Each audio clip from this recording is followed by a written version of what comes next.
안녕하세요, 여러분. 제가 오늘 책 읽어드리려고 하는데요. 우리가 몰랐던 정치 이야기, 하정우님이 지으신 책 중에서 가장 제가 관심 있는 파트인 경제성장과 기후위기로 본 진보와 보수편을 말씀드리려고 합니다. 2019년 가을에 시작된 호주의 산불을 기억할 것입니다. 2020년까지 몇 년 동안 산불이 이어졌고 한국 면적의 땅이 불탔습니다. 끔찍한 산불이었습니다. 그 뒤로도 미국, 캐나다, 터키 등의 산불이 일어났고 2021년 여름에는 얼어붙은 땅이라고 불리는 시베리아에도 산불이 일어나 몇 달 동안 꺼지지 않았습니다. 한국에서도 2020년에 안동과 고성, 울주에서 대형 산불이 발생했고 2020년 3월에 발생한 울진 산불은 서울 면적의 40%가 넘는 산림에 피해를 입혔습니다. 갑자기 왜 이렇게 산불이 일어나는 것일까요? 대부분의 과학자들은 그 원인을 온실효과와 기후위기라고 지적합니다. 온실효과는 이산탄소, 메탄, 아산화질소와 같은 기체들이 지구 표면의 열을 가두는 것을 말합니다. 태양열이 지구 표면에 반사하여 지구 밖으로 나가야 하는데 이런 기체들이 열을 붙잡고 있는 것입니다. 그래서 지구의 평균 온도가 계속 올라가고 있고 강수량이 적어지면 건조 현상이 심각해집니다. 지구온난화 1.5 특별보고서를 승인했고 이 보고서에 따르면 현재 속도로 지구온난화가 계속될 경우 지구 평균 온도가 2030년에서 52년 사이에 산업화 이전에 대비할 때 1.5도씨 이상 높아질 수 있습니다. 이 보고서는 그럴 경우 육지와 해상 모두에서 평균 온도가 상승하고 인간의 거주 지역에서 극한 고온, 가뭄, 생물종의 변화, 질병의 사망, 농업과 업의 생산량 감소 등의 현상이 나타날 거라고 경고합니다. 그리고 지구 평균 해수면이 높아져 1.5도씨가 상승할 경우 곤충의 6%, 식물의 8%, 척추동물의 4%가 사라지고 2도씨가 상승할 경우에는 곤충 18%, 식물 16%, 척추동물의 8%가 사라질 거라고 예측합니다.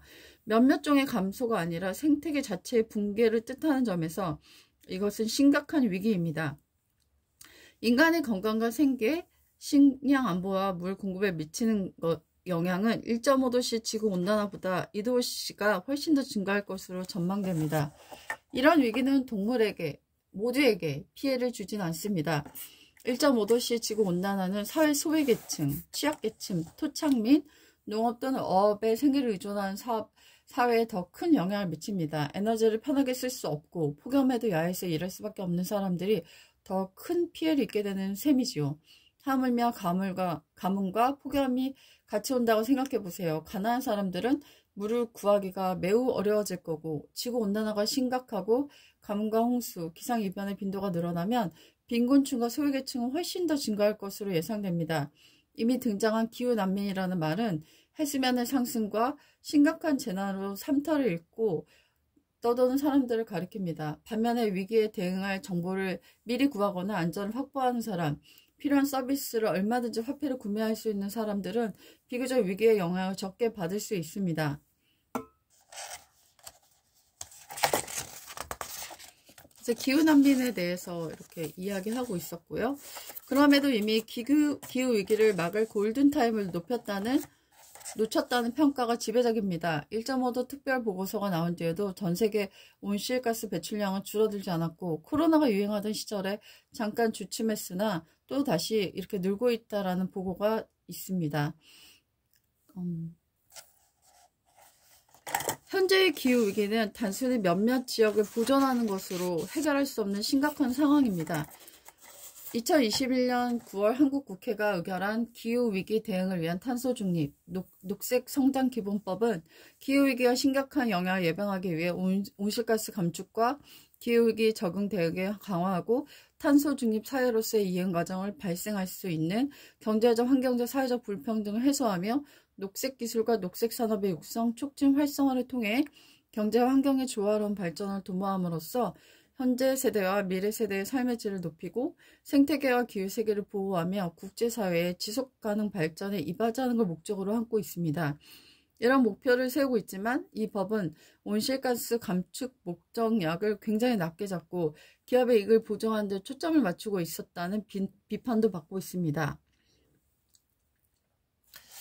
네, 정부가 나서지 않기 때문에 우리라도 열심히 하자고 생각할 수 있지만 기후위기는 우리만 열심히 해서 해결할 수 있는 문제가 아닙니다.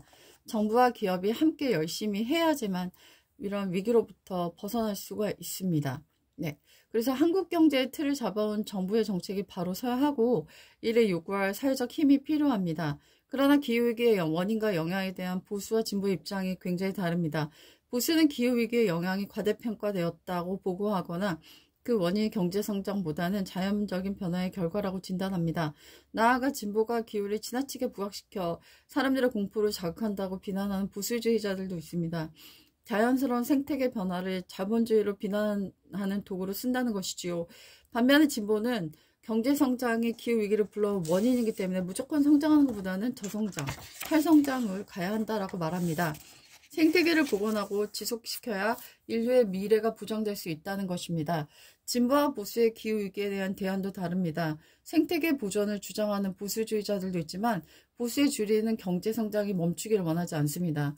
원인에 대한 진단에 따르면 대응법도 달라지는 법인데 보수는 기후위기에 대한 대응할 새로운 산업을 주장합니다. 4차 산업발전이나 핵발전, 대규모 재생에너지, 탄소 포집장치, 미래 수소산업 등 그런 경우들입니다. 보수는 이런 산업이 기후위기를 누그러뜨리거나 막을 수 있다고 주장합니다. 하지만 진보는 기후위기를 극복하는 방법은 단순히 자연 생태계를 보존하는 것이 아니라 사회 불평등을 완화시킨다는 것입니다. 진보의 관심은 기후위기에 따른 자연 변화만이 아니라 그로 인해 증폭될 사회적 불평등입니다. 힘없고 가난한 사람들이 더욱더 가혹하게 위기를 경험할수록 그들의 미래는 더 어두워질 수밖에 없다는 것입니다. 그리고 전 세계 상위 10%의 부자들이 전체 온실가스 배출량의 절반 정도를 배출한다는 점을 고려한다면 그리 더 많은 책임을 져야 한다는 것입니다. 그래서 기후정의라는 개념이 등장했습니다. 생태계 파괴로 이익을 본 사람들은 국가에게 더 많은 책임을 지어야 한다는 것이지요. 특히 기후위기에 대응하기 위해 온실가스를 대폭 줄이려면 탄소 배출량이 많은 산업들이 대대적으로 축소되어야 합니다. 석탄, 화력발전소뿐만 아니라 철강, 자동차, 화학, 대규모의 조정이 필요하고 그 과정에서 많은 노동자들이 일자리를 잃거나 저임금 노동으로 내몰릴 수 있습니다.